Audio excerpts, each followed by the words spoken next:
knight, nor lachrymose like his brother, while in the matter of valour he was not a whit behind him.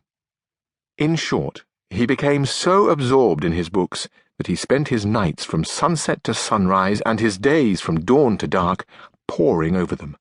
and what with little sleep and much reading, his brains got so dry that he lost his wits. His fancy grew full of what he used to read about in his books: enchantments, quarrels, battles, challenges, wounds, wooings, loves, agonies, and all sorts of impossible nonsense. And it so possessed his mind that the whole fabric of invention and fancy he read of was true, that to him no history in the world had more reality in it. He used to say that the Cid Ruy-Diaz was a very good knight, but that he was not to be compared with the knight of the burning sword, who, with one backstroke, cut in half two fierce and monstrous giants. He thought more of Bernardo del Carpio because, at Roncesvalles, he slew Roland in spite of enchantments, availing himself of the artifice of Hercules when he strangled Antaeus, the son of Terra, in his arms. He approved highly of the giant Morgante, because, although of the giant breed, which is always arrogant and ill-conditioned, he alone was affable and well-bred. But above all, he admired Rinaldos of Montalban, especially when he saw him sallying forth from his castle and robbing everyone he met, and when beyond the seas he stole that image of Mahomet which, as his history says, was entirely of gold. As for that traitor Galalon, he would have given his housekeeper and his niece into the bargain to have a bout of kicking at him. In short, his wits being quite gone, he hit upon the strangest notion that ever madman in this world hit upon, and that was that he fancied it was right and requisite, as much for the support of his own honour as for the service of his country, that he should make a knight-errant of himself, roaming the world over in full armour and on horseback, in quest of adventures, and putting in practice himself all that he had read of as being the usual practices of knights-errant, righting every kind of wrong, and exposing himself to peril and danger from which, in the issue, he was to reap eternal renown and fame. The poor man already saw himself crowned, by the might of his arm, Emperor of Trebizond at least,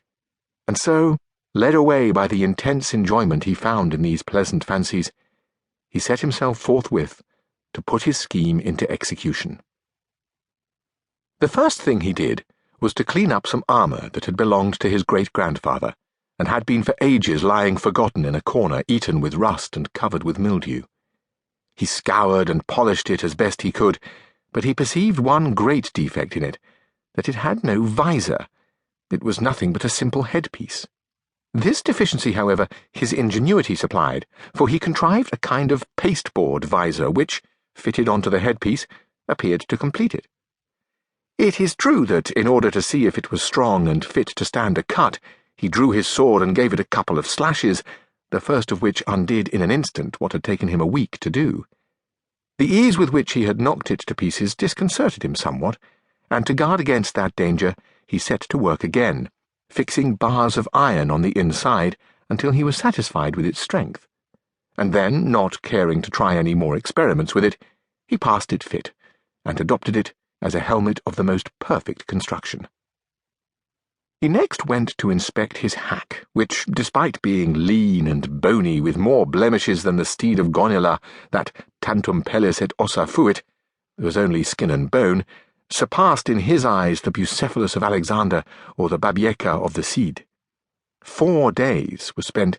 in thinking what name to give him, because, as he said to himself, it was not right that a horse belonging to a knight so famous, and one with such merits of his own, should be without some distinctive name,